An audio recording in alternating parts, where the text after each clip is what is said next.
الله رب العزت په سورة نور کې فرمایي قل للمؤمنین یغضوا من ابصارهم ويحفظوا فروجهم ذلك أزكى لهم إن الله خبير بما يصنعون. الله رب العزت محمد رسول الله صلی الله علیه وسلم ته فرمایي چې ته مؤمنانو ته ووایه چې خپل نظرونه ښکته کړئ او خپلې شرمګاوې د فحشا او د منکرات نه وساتئ او دغه د نظر ښکته کول او د خپل ځان حفاظت دوی لپاره پاکي او صفایي ده. او بېشکه چې الله رب العزت خبردار دی په هغه اړونه چې دوی کوي، کوم کار چې کوئ هغه د الله نه نه پټېږي. امام غزالي رحمه الله لیکي چې په دې آیت کې 3 نقطې ذکر شوي، یو تعدیب، دویمه تنبیه او خبرداری، او دریم تهدید او زورنه. الله رب العزت چې دا کلام محمد رسول الله باندې نازلوي او ورته وایي ته مؤمنانو ته ووایه، نو په دې قول کې چې قل للمؤمنین یغضوا من ابصارهم په دې کې تعدیب دی. گویا چې دا د بادار لخوا خپل مرئي ته یو ادب ورکول کېږي، نو باید چې هغه ادب واخلي. نو د الله رب العزت له طرفه هم خپلو بندګانو ته په دې وینا کې تعدیب او ادب دی چې تاسو خپل نظرونه ښکته کړئ، ناروا او حرام په خپلو سترګو باندې مه ګورئ. دا د الله له طرف نه تعدیب او ادب دی خپلو بندګانو ته، نو باید چې ویل. او تنبیه الله رب العزت خبرداری په دې سره وکړي چې ذلک ازکا لهم، چې کله تاسو خپل نظرونه ښکته کړل، په خپلو نظرونو باندې حرام ونه کتل، دا تاسو لپاره پاکي ده، یا به ستاسو زړونه پاک کړي.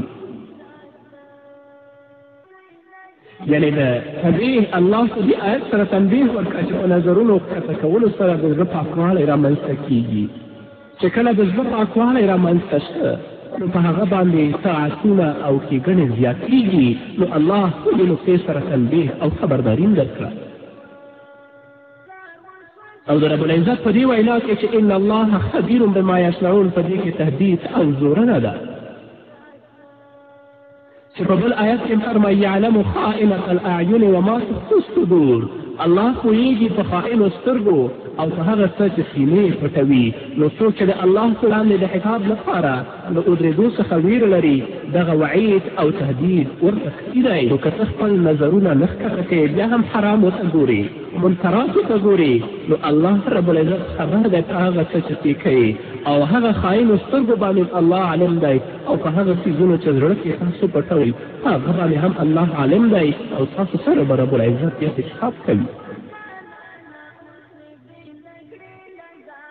نو باید چې بنده د سترګو ساتنه وکړي، او که یو څوک په کتلو کې احتیاط نه کوي، نو یا خو به حرامو ته کتل کېږي، او یا به بېمعنا او فضولو شیانو ته ګوري.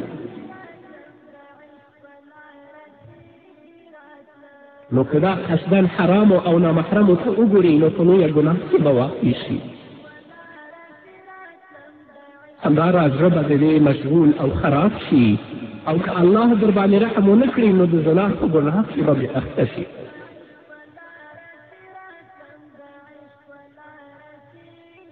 او هغه انسان چې فضولو شیانو ته ګوري، هغه هم د انسان زړه مشغولوي، او هم وسوسې منځته راوړي، او د نظر په ښکته کولو او ساتنې سره په عبادت کې خوند پیدا کېږي، په طاعت کې خوږوالی او حلاوت راځي، او د انسان زړه صفا کېږي.